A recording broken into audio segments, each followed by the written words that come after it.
I mean, the ability to go in and manipulate an election is what intelligence organizations do. The idea that Donald Trump tried to make the argument that this never happens is laughable at best. We can look back at the interview that was done with Vladimir Putin where he denied it. My attitude is if you're not doing it, it's because you're incompetent. The problem is the Russians are doing it. The Russians did do this. They did this effectively, consistently, and that's what's important. So we are just going off of the premise that what we say is reality. Fuck the facts, fuck any of the other shit. We are declaring these things to be true because we are authority figures of the deep state.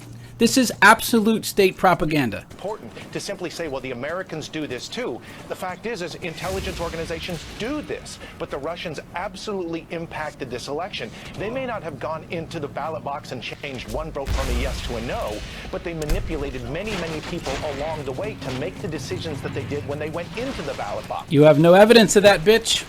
That's the fundamental point that needs to be looked at.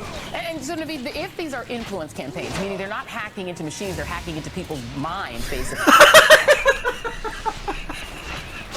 They're hacking into people's minds!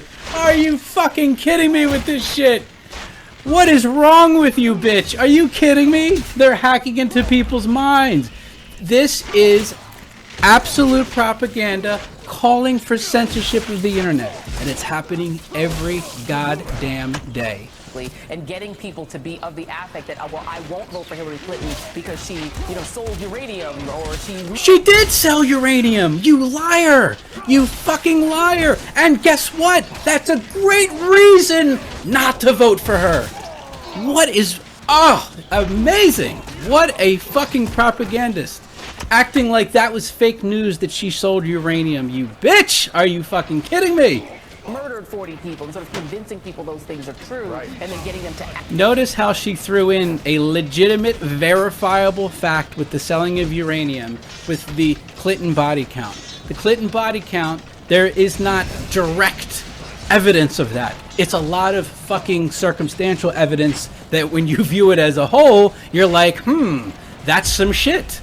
I guess there was like 40 fucking, or however, I really don't know what the number is, 20, I forget what it is. But wow, these are a lot of coincidences. But that's different.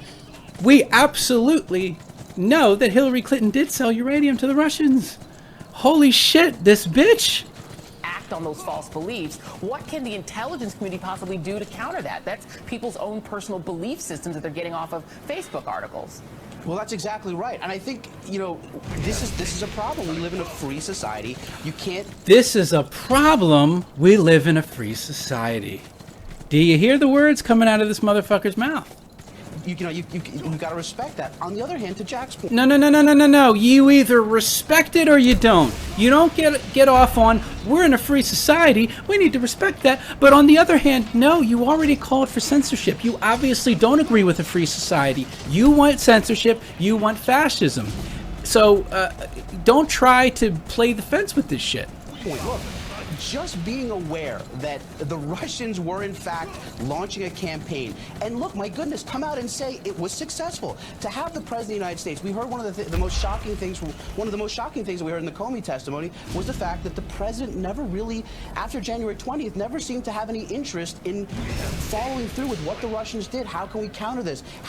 You are criticizing the President of the United States for not following up on a fantasy, on something that there's no evidence of, and that he knows that, and you're criticizing him for not following up on that. That's amazing. How can we build this up?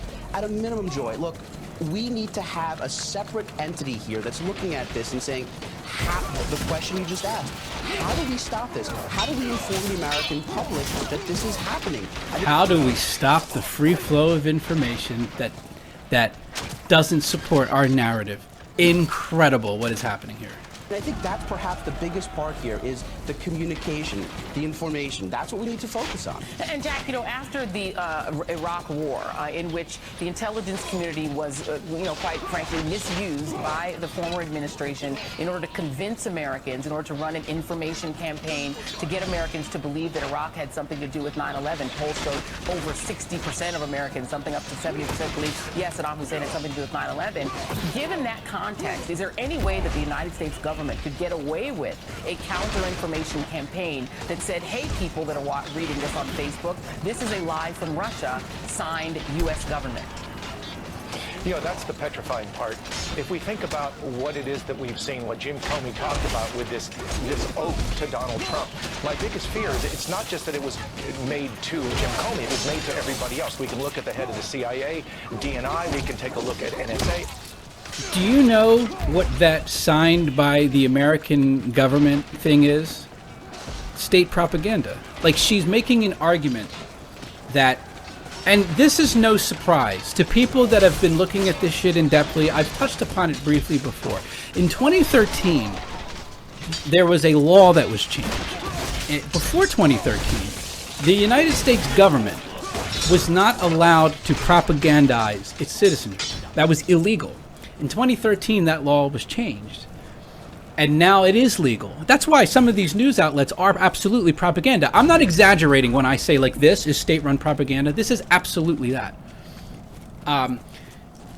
You have two representatives of the deep state promoting a deep state narrative that is based on zero facts, that is an outright lie, that's not even, I mean, even some corporate news outlets don't even go as far as these motherfuckers did with this shit.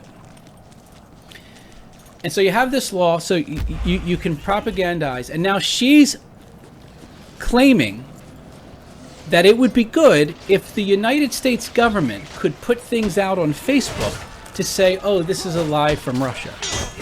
Which, that's just utterly incredible. Everybody else. And the question is all of these people, are they being driven by Trump, by the Republican Party, and are they going to become just arms of it? We can't have that because we won't have credibility otherwise. Yeah, and Naveed, last question. Bitch, you don't have any credibility with the people regardless. We'll go to you then. Is the reason why we're not having a reexamination of this is that on the one hand, Democrats don't want to land any blame on the previous administration